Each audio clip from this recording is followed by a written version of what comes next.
Não tem lugar para a senhora. Família, porque eu era quem tinha pago o aluguel do lugar, através do fideicomisso do meu marido que acabara de reativar.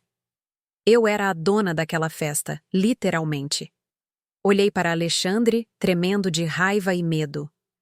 Olhei para Miguel, de cabeça baixa, evitando me encarar. Olhei para Ana, pálida como um defunto. E por último, olhei para Lúcia. Aproximei-me do palco. Olhei-a direto nos olhos. Lúcia. Disse seu nome pela última vez. Lembra da noite do seu casamento? Você ficou aí parada enquanto me expulsavam como um cachorro sarnento. As lágrimas transbordaram dos olhos dela. Quer saber o que se sente? Perguntei. O que se sente quando te roubam a dignidade na frente de todos? Ela não pôde responder, apenas chorava. Hoje eu te devolvo, disse com voz gelada. Este é meu presente de casamento atrasado. Uma lição de causa e consequência. Virei as costas. Gerente, apague as luzes. Feche o salão. E comecei a caminhar. Atrás de mim, as luzes se apagaram de repente. A escuridão engoliu todo aquele luxo falso. Gritos, reclamações. O desmoronamento de uma reputação construída sobre areia. Saí sem olhar para trás. O vento noturno de São Paulo bateu no meu rosto, frio, mas livre. Eu não me vinguei. Apenas coloquei cada coisa no seu lugar. E o lugar deles é a escuridão. Na manhã seguinte, meu telefone não parava de tocar. 50 chamadas perdidas.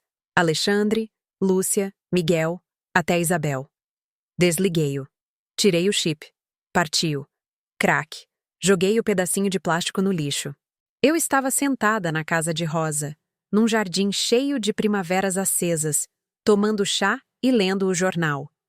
Na primeira página do Valor Econômico da Manhã, escândalo no lançamento do projeto Jardins, conflito familiar. Investidores retiram capital. A imagem de Alexandre, com o rosto desfigurado, estava em plena capa. A carreira dele estava acabada. Nesta sociedade de elite, perder dinheiro se recupera, mas perder a reputação é como estar morto. Rosa, sentada à minha frente, ria sem parar. Você foi excelente, Teresa. Ontem à noite, esses abutres lotaram meu telefone de ligações. Querem te ver. Para quê? Perguntei, sem tirar os olhos do jornal. Para suplicar. Isabel diz que a pressão dela subiu e ela foi parar no hospital. Alexandre está prestes a perder o apartamento por causa das dívidas com o banco. Tomei um gole do chá. Amargo no começo, doce no final. E os meninos? Rosa parou de rir. Olhou para mim com uma expressão mais suave. Miguel e Ana estão arrumando as malas para sair do apartamento que está no seu nome. Não se atrevem a ficar. E Lúcia? Rosa hesitou. Lúcia está parada na frente da minha casa. Deixei a xícara na mesa. Minha mão tremia um pouco. Por mais dura que uma mãe seja, o coração às vezes tropeça. Há quanto tempo ela está aí? Desde as 5 da manhã. Está chovendo. Olhei pela janela. Estava chuviscando. Fiquei em silêncio por um bom tempo. Diga para ela entrar. Lúcia entrou. Já não tinha vestido de seda, nem maquiagem. Vestia um moletom encharcado, o cabelo colado na testa, o rosto pálido, abatido, como se tivesse passado uma eternidade. Não só uma noite. Ficou ali, tremendo, igualzinha à menina de 3 anos que uma vez perdi na chuva e que reencontrei. Mas eu não me levantei para abraçá-la. Fiquei sentada no sofá. Lúcia olhou para mim. Depois se ajoelhou. Mãe. Justo sobre o chão frio de pedra. Mãe. Me perdoa, mãe. Por favor. Me perdoa. Ela chorava. Um choro sincero, dilacerado, que saía de um peito apertado. Não era aquele choro falso de antes, quando queria dinheiro. Aquele choro era de alguém que tinha perdido tudo. Eu a olhei com o coração apertado, mas com a mente clara. Você chora porque está arrependida? Perguntei com voz rouca. Ou chora porque seu marido está em falência e você não tem mais para onde ir? Lúcia levantou o rosto cheio de lágrimas. Eu errei. Me importava demais com o que os outros iam dizer. Tinha medo que me vissem como menos. E para que os outros não te vissem como menos, você decidiu ver a sua própria mãe como menos. Continuei, dura, mas sincera. Ela abaixou a cabeça. Os ombros tremiam sem controle. Alexandre me expulsou. Confessou com a voz quase inaudível. Diz que por minha culpa ele perdeu tudo. Ele me bateu. Ela levantou a manga. Uma mancha roxa era visível na sua pele pálida. Um nó se formou no meu peito. A raiva me ferveu por dentro. Eu queria levantar e procurar aquele desgraçado, mas me contive. Se eu a salvasse agora, ela nunca aprenderia. Levante-se, eu disse. Lúcia me olhou confusa. Posso voltar para casa, mãe. Eu vou cuidar da senhora. Eu vou. Minha resposta foi como um balde de água fria. Você não pode voltar para casa. Lúcia ficou paralisada. Você tem 28 anos, não é? Tem mãos, tem pés, tem faculdade. Disse, olhando-a nos olhos. Eu te criei vendendo verduras. Agora é sua vez de se sustentar sozinha. Tirei um envelope do bolso. Não era dinheiro, era um endereço. É de uma velha oficina de costura de uma amiga minha. Estão precisando de ajudante. Pagam pouco. O trabalho é pesado, mas é dinheiro limpo.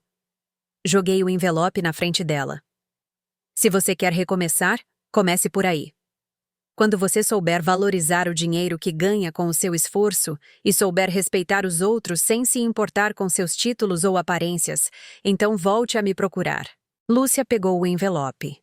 As mãos tremiam. Olhou para mim. Pela primeira vez, vi nos seus olhos medo e respeito. Entendeu que a mãe dócil que ela conhecia não existia mais. Agora tinha à sua frente Dona Teresa, a do sertão. Eu entendo, disse, secando as lágrimas. Levantou-se e curvou a cabeça para mim. Depois deu as costas e se foi. Sua figura cambaleante se perdia debaixo da chuva. Eu a olhei se afastar. Doía. Doía muito. Mas eu sabia que era a única forma de resgatar a dignidade dela. Eu não a estava abandonando.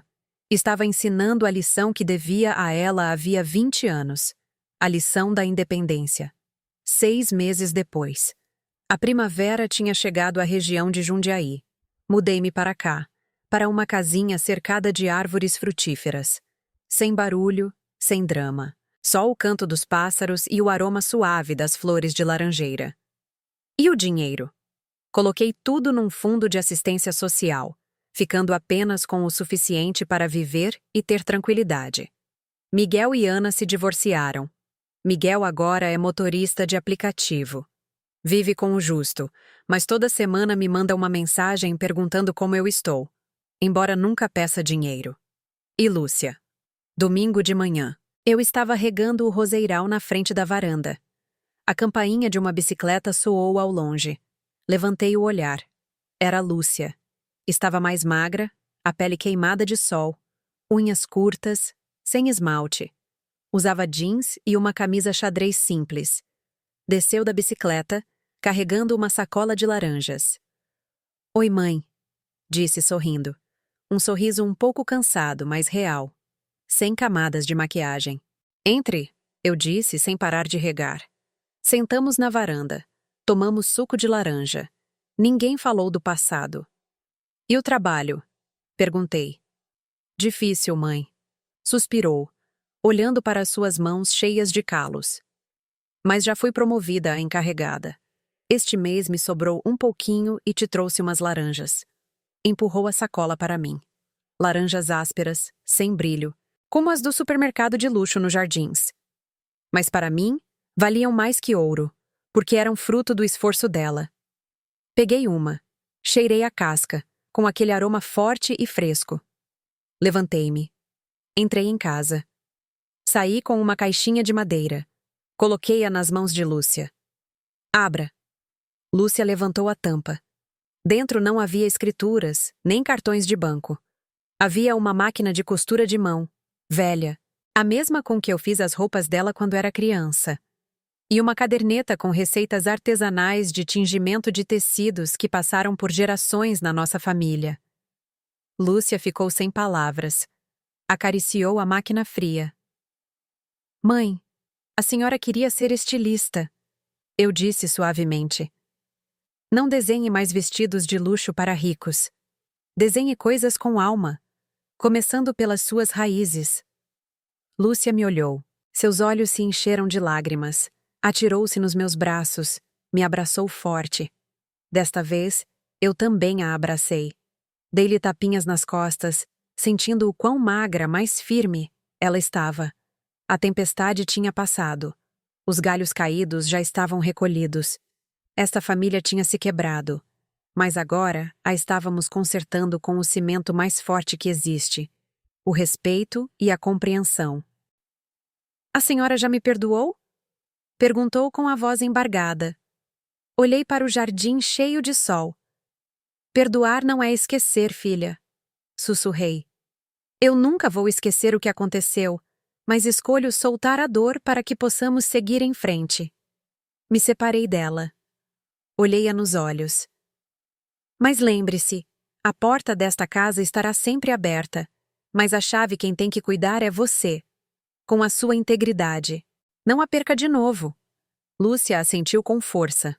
Naquela tarde cozinhamos juntas. O cheiro de alho frito enchia a pequena cozinha. As risadas, embora ainda um pouco tímidas, já começavam a soar quentes. E eu entendi algo. Passei a vida me sacrificando como mãe apenas para ser desvalorizada. Só precisei de uma semana para me transformar em Dona Teresa, a firme, e assim recuperei o respeito. As mulheres, independentemente da idade, nunca devem esquecer o seu valor. Não deixe que seu sacrifício seja um convite ao maltrato.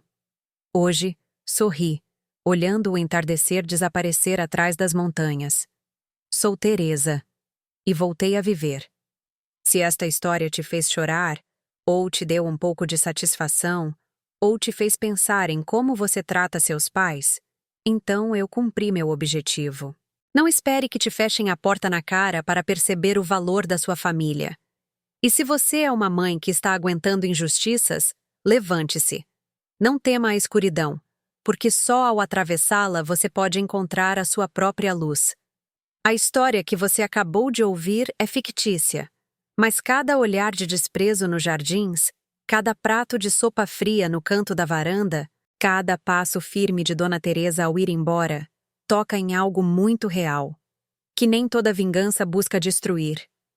Há histórias de vingança que se escrevem com silêncios calculados, com o despertar após anos de sacrifícios cegos e com a decisão de retirar o amor quando ele foi pisoteado.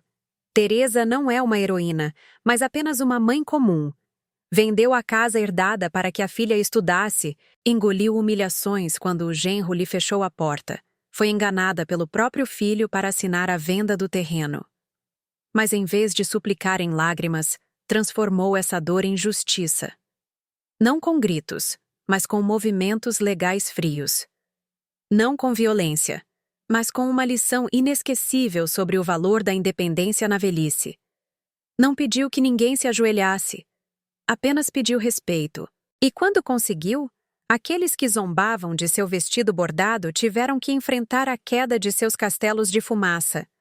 Porque não há poder mais forte do que a determinação de uma mãe que já conheceu o limite. Contamos esta história não para alimentar o ódio, mas para te lembrar de algo. Há sacrifícios que, se entregues à pessoa errada, viram veneno. Mas, se interrompidos a tempo, transformam-se em escudos para proteger a dignidade. Há dores que não vêm para te destruir, mas para despertar a mulher forte que você leva adormecida. E há mães que, mesmo tendo o poder de destruir tudo, ainda deixam uma saída aberta, não por serem fracas, mas porque sabem que o perdão com condições é a lição mais profunda para não ficarem presas ao passado. Se alguma vez você foi ignorada pela sua família, se te deixaram de lado na sua própria casa, se você ouviu planos pelas suas costas, lembre-se disto. A melhor vingança não é tirar o prato de ninguém, mas sentar você mesma numa mesa digna onde mais ninguém tenha o direito de te expulsar. E se você ainda tem um pouco de fé na justiça, compartilhe esta história. Porque talvez em algum lugar há uma mãe com um papel de procuração falso na mão, que precisa saber que, nas histórias de vingança, a verdadeira vencedora não é a que tem mais dinheiro, mas a que se atreve a levantar, sorrir e se afastar daqueles que não a merecem. Quando você desligar este vídeo, quero que se lembre apenas de uma coisa: nem toda paciência é virtude. Às vezes, a crueldade justa contra o abuso é o ato mais compassivo consigo mesma. Deixe uma mensagem para Dona Teresa e para todas as mulheres que estão aprendendo a tomar o volante da sua vida nos comentários. E não se esqueça de se inscrever no canal Histórias com Calma.